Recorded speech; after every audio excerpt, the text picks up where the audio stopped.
వీడది నా బాబు మంచిగా నన్ను అర్థం చేసుకున్నాను. అందుకే నా కొడుకు ఫోన్ అడిగింది.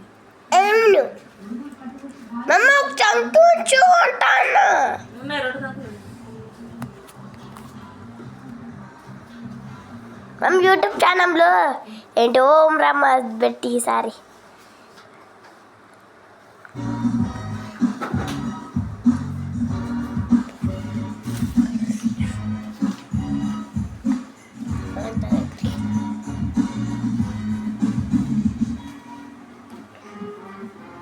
మధ్యలో ఇంకా చూసుకుంటూ వెళ్ళాలనేది ప్రయాణికులకు సూచిస్తూనే అధికారులు అయితే సీఎం రేవంత్ అప్రమత్తం చేశారు.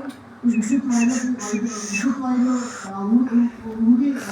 ఊగుతున్న ప్రదేశం కావచ్చు, దగ్గర కావచ్చు, అక్కడ నుంచి వినాయక షెడ్ల కోసం అని కరెంట్ తీసుకునేటువంటి సదుపాయం కావచ్చు, అందరూ అప్రమత్తంగా ఉండాలి. అక్కడ ప్రతి షెడ్ దగ్గర కావచ్చు విద్యుత్ అధికారులు అప్రమత్తంగా ఉండాలి. అదేవిధంగా రోడ్డు పైన వాటర్ నిలవకుండా జిహెచ్ఎంసీ సంబంధించినటువంటి అధికారులు కావచ్చు, హైడ్రాక్ సంబంధించినటువంటి అధికారులు అందరూ కూడా డిజాస్టర్ మేనేజ్మెంట్ సంబంధించినటువంటి అధికారులు అప్రమత్తంగా ఉండాలి. ఎందుకంటే రానున్న 2 రోజుల వరకు కూడా అంటే ఈ రోజు రేపు పూర్తిగా తెలంగాణ రాష్ట్ర వ్యాప్తంగా విస్తారంగా వర్షాలు కలెక్ట్ చేస్తుంది.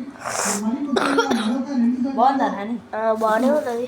ఆరెంజ్ అలర్ట్ జారీ చేసినటువంటి నేపథ్యంలో హైదరాబాద్తో పాటు రంగారెడ్డి, మేడ్చల్, సిద్దిపేట, సంగారెడ్డి ఈ పరిసర ప్రాంతాల్లో ఆరెంజ్ అలర్ట్ జారీ చేసినటువంటి నేపథ్యంలో అధికారులు ప్రజలు అప్రమత్తంగా ఉండాలని ఇటు దీనికి సంబంధించినటువంటి వాతావరణ శాఖతో పాటుగా ఇటు సీఎం ప్రభుత్వ అధికారులను అప్రమత్తం చేశారు. అదేవిధంగా వైద్యారోగ్య శాఖ కూడా దీనికి సంబంధించినటువంటి అప్రమత్తంగా ఉండాలని సీఎం కీలకంగా అధికారులకు సూచన చేసినటువంటి పరిస్థితి కనిపిస్తుంది.